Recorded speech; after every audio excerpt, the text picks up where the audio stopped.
What's good, you absolute sweats, and welcome back to the channel. Today we're diving into a brand new swarm mode build in League of Legends. This time it's going to be for Seraphine.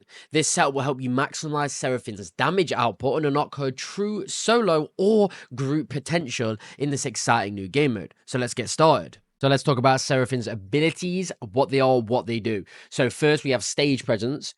So this is Seraphine has a 25% chance to repeat her weapons projectiles after a 0.25 second delay. Then we have surround sound, which is a E. Seraphine performs a soothing tone, granting herself and allies in an area around her a shield for 3 seconds as well as 100% movement speed while it holds. Then finally, we have her ultimate, which is the perfect note. At the start of the cast time, Seraphine sings the perfect note, which instantly fills the air over a massive radius around her. She and her allies gain invulnerability, while enemies are knocked down, rooted, and forced to dance for 2.5 seconds. Upon the cast time completing, her note resounds to create a wavefront that expands over the same radius, dealing damage to all enemies it hits and pushing them away. Let's move on to the essential items you'll need for this build. Our focus is on projectile-based weapons to fully utilize Seraphine's passive.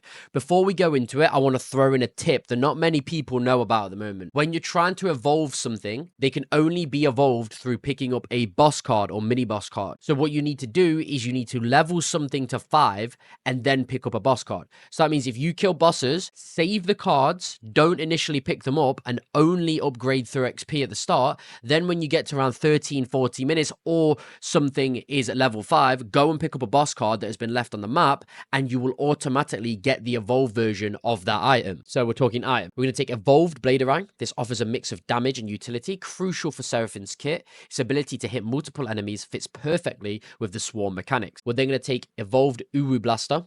I've got Cyclonic in the video because I wasn't able to get UwU Blaster, so it's a good alternative if you want. But this provides burst damage, perfect for taking down squishy targets quickly. This is your go-to for dealing with high priority targets. We're then going to take Evolved Bunny Crossbow. This increases attack speed and overall damage. Essential for sustained fights, it ensures you're dishing out consistent damage. We're then going to take Evolved Vortex Glove. So this boosts critical strike chance and damage, making Seraphine's hits even more powerful. It's the cherry on top for maximizing your damage output. Now, the reason I think this build is fantastic is because on a fights like Aatrox, he doesn't do much auto attack damage.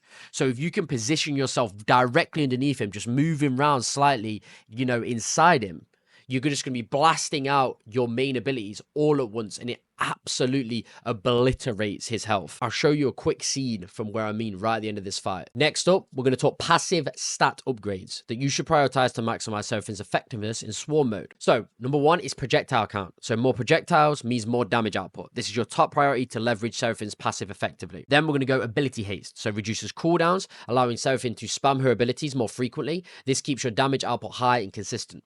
Damage enhances overall damage, making Seraphine a formidable threat. Focus on this to ensure her projectiles hit harder. We're then going to go into movement speed, so this helps with positioning and dodging enemy attacks. This upgrade is crucial for staying mobile and avoiding damage. And then finally, we're going to take critical chance, so it increases the likelihood of landing critical hits. This will further boost your damage, especially in prolonged engagements. Now, I know there's a 6, so if you mess up an ability, then pick up whatever you need to evolve that. But if not, just choose something you need in the moment. So, you know, area size, health regen, max health, any of these are good. To round off the guide, let's talk about the best augments for Seraphine in swarm mode.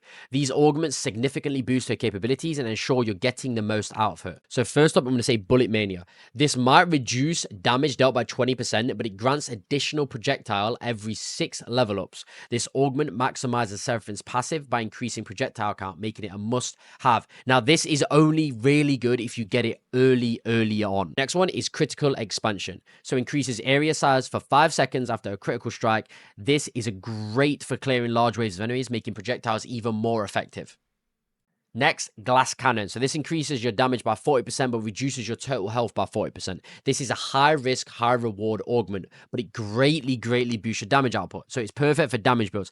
However, in later difficulties, it's going to be much harder, especially on boss fights like Aatrox. Glass Cannon isn't going to be the best, but as you're going through difficulties, maybe you can play around it, maybe you're good at dodging, all of that good stuff, then take it. But if not, I think Cross Country is by far one of the best choices for any character. Don't forget about shrines, Belveth trials, mission objectives scattered around the map. Completing these can grant you significant bonuses and enhance your abilities. Always be on the lookout for these opportunities, because getting towards the later side of things, you're going to want to be as high level as you can with as as many things evolved as you can. There you have it, guys. With this build, Seraphine becomes an absolute powerhouse in Swarm mode, capable of clearing hordes and carrying your team to victory. Remember, practice makes perfect, so get out there and start mastering this build. It's been a pleasure, you absolute sweats. Until next time, peace!